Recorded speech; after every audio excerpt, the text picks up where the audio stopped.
Vortex here, and welcome to my review of the Gravastar Sirius True Wireless Earbuds. This is the non-Pro model because it normally states it here on the box, and the actual case is different. You'll see that the middle part's missing on the Pro, and it says 9 on it as well.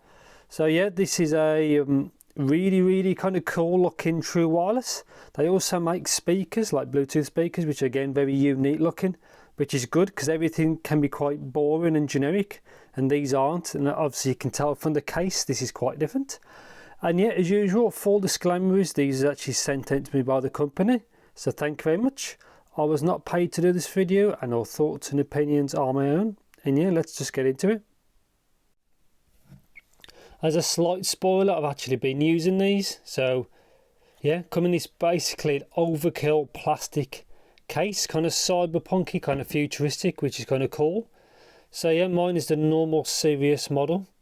The Pro one is more expensive and includes a Knowles armature. I don't know much about that, obviously I've only tried this.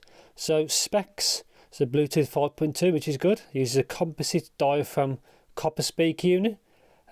One negative here is 4 hours battery life. You can charge them basically, I think, 3 times, or maybe a bit more depending on real life. Just information there, dimensions of the case, Type-C for charging, and there's some information there. And yeah, as it says, peel here, so let's peel it off.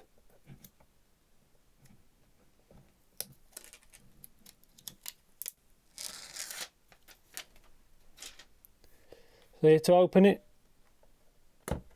that's it. Way overkill kind of packaging.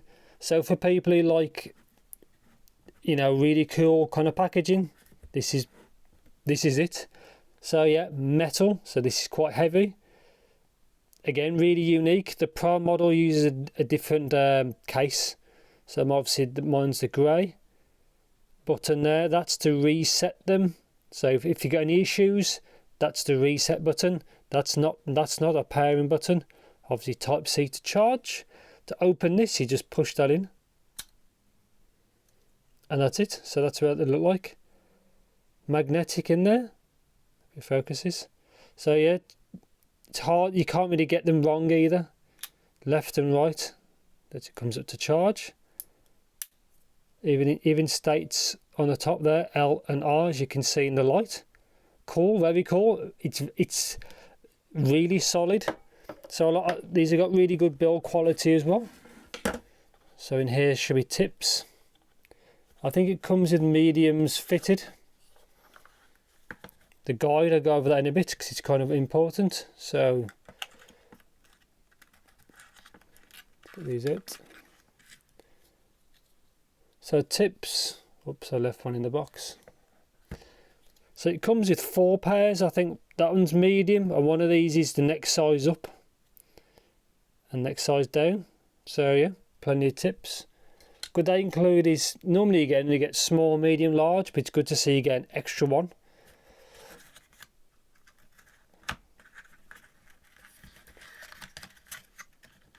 Charge cable, quite a short Type-C to USB-A. If not, you've already got, you know, everybody's got their own, you know, cables from where they charge the phone anyway, so it's not really a big deal. And finally, let's see what this is.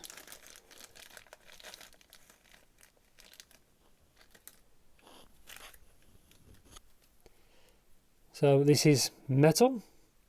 I didn't know this was actually in the packaging, but yeah, kind of a carry chain. You can see what it's like there. And that's it. So in the next clip I'm going to go through the guide. I'm going to include a microphone test because I've already done one, and then actually onto the review. So here's the user guide or user manual. I always like to go through these because it's important, because I've tried a few different true wireless and they all work a little bit different from one another. So it's bear that in mind. Obviously I'm going to go through the English section. So product introduction. This is kind of common sense. There's the reset button, like I said before. Obviously the earbuds are touch, so charging case information there, charging time there. Bluetooth, charging, battery life. I'd just like to say it's 4 hours. I wish it would have been a bit more. But yeah, because a lot of models these days have a longer kind of battery life. So you get extra large, large and small. And it says it comes with, you can see there the earbuds there. The size of tips. Daily maintenance, do not wear them in the shower or in the rain. I think they are water resistant, but I think it's IPX5. First use there. It focuses. Charging there. They do come with stickers over the earbuds. Just take them off. It's very easy to see how to charge.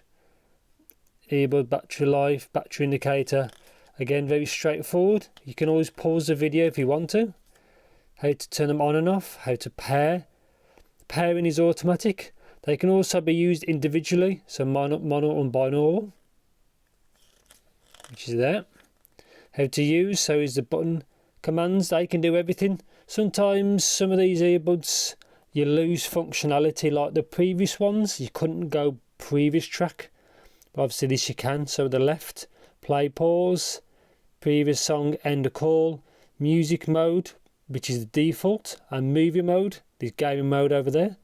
Volume control, activate Siri, which is on both. Next song, end call, play pause there.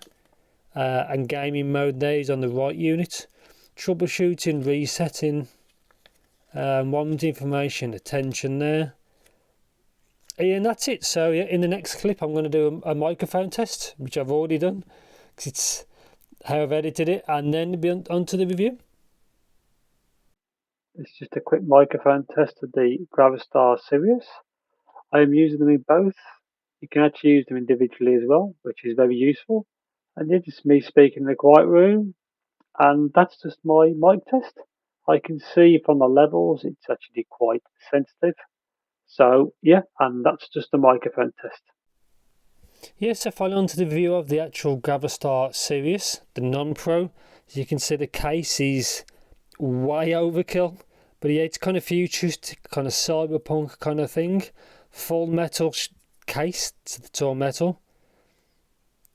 Really happy with it. Obviously LNR at the top, like I've shown you. Really cool. I've never seen anything like that before. Very unique. Obviously this is a little bit more expensive, so you have to bear that in mind, but it's good to see something quite unique. So yeah, just let's go over what they are. Very straightforward. Obviously you can see it's trying to pair. So this is the left unit. That's kind of like the, looks like what the speakers are, what they sell as well. Obviously microphone down there. There's the model. L. There's a sensor there. So when you take them out your ear, it will pause the music. But if you like playing your music and you do something like that, it thinks and it's in your ear, then it will continue. So bear that in mind. Obviously you can't turn it off because there's no app. And very small, I had no issues with comfort. And also the build is very good. Obviously it's touch controls. So that's it. Obviously it says L and R in each one there, so they're very straightforward. So yeah, let's get on to battery life. So the battery life is about 4 hours. If you use gaming mode, it's less. So to bear that in mind, if that matters to you.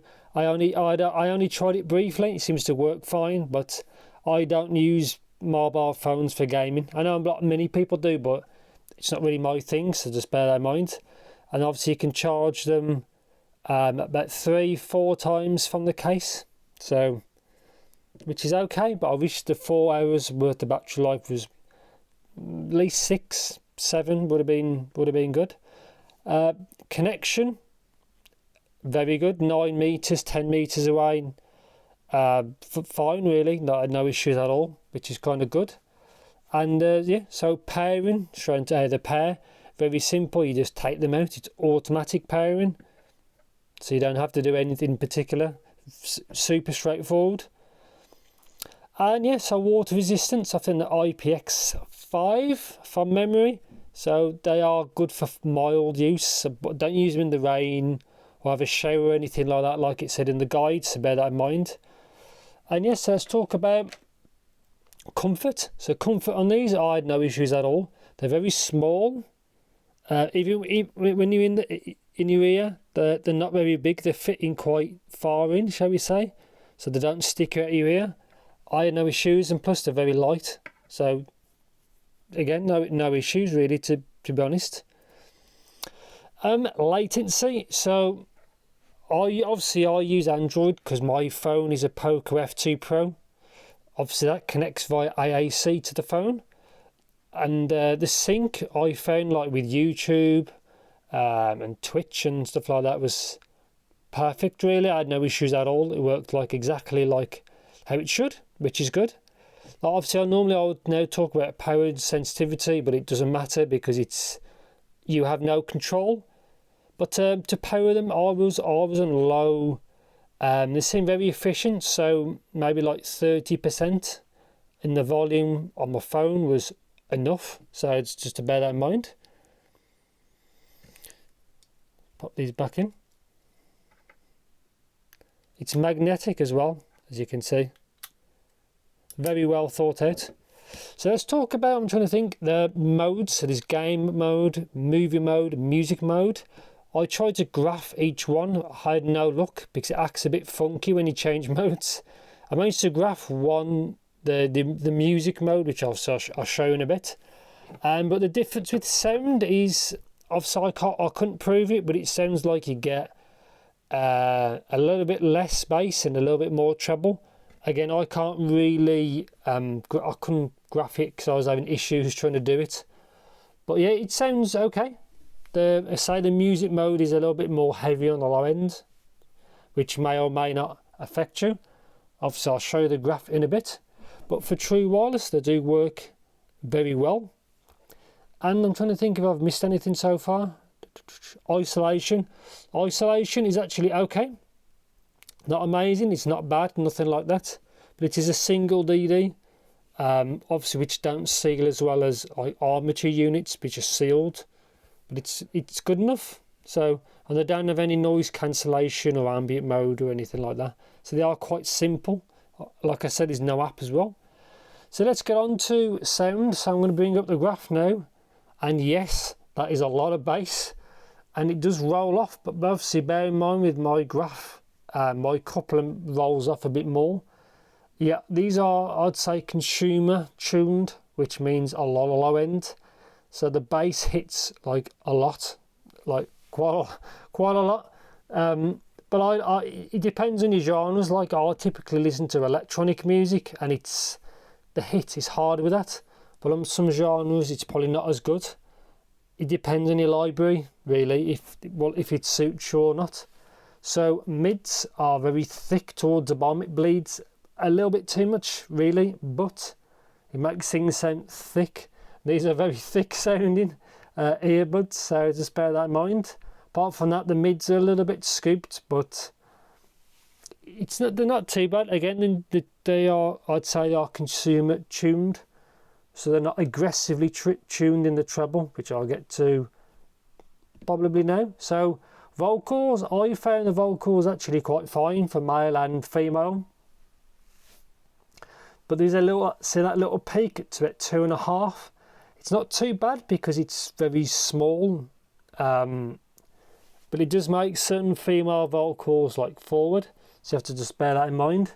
But the treble on the whole is quite conservative. So it does roll off quite a bit, so just have to bear that in mind. But that's what I mean by consumer tuned, as in they've kept the kind of treble safe. I wish that it was a bit more balanced, so without the 2.5K peak, then a bit more upper treble, because the actual sound stage didn't seem very big. I think it's because the treble does dip, but then again, that does make it easy to listen to for longer periods. If you have a lot of treble, it's hard to listen to for longer periods. It is a kind of, apart from the big bass, it is a fairly conservative tuning, which I ultimately don't mind. And yeah, on the whole, they work okay. Like technical performance, micro details is okay. Obviously, I've heard better. The driver they use seems actually quite competent as well, so I'm quite happy with that. And yeah, so I probably won't go on too long because these work like they're supposed to. So conclusion of the Gravastar Sirius is they're not a bad set. They're a little bit expensive, and I wish the battery life was a bit longer, and maybe a little bit less bass, but apart from that they do work exactly as intended. The build quality is amazing, so is the aesthetics and the design and everything is all very good. The touch controls are pretty good. They could be a little bit better, as in like accuracy, but they're okay. But yeah, so really the only really negatives is probably maybe the price point, maybe a little bit too much bass, and the battery life. But apart from that, they're good. It's always good to see something more unique out there, because everything is like super generic, really. Like it's just a random jabber I've got lying around, random shape, TRN. They're just kind of like boring designs. But it's good to see something different. Obviously, these companies also make those crazy Bluetooth speakers, and but expensive, but they do exist. You want something unique. So yeah, not a bad set. I don't think I've missed anything, but I'm quite happy with them. Also, I like to have seen aptX at least, because obviously AAC only, which is obviously good if you get Apple. Obviously, it's compatible with Android, because that's how I tested it. But yeah, on the whole, they're a good set. I don't think I missed anything, but anything you want to know in particular about these, as usual, let me know in the comments, and I'll answer. And yeah, so thanks very much for watching. Take care.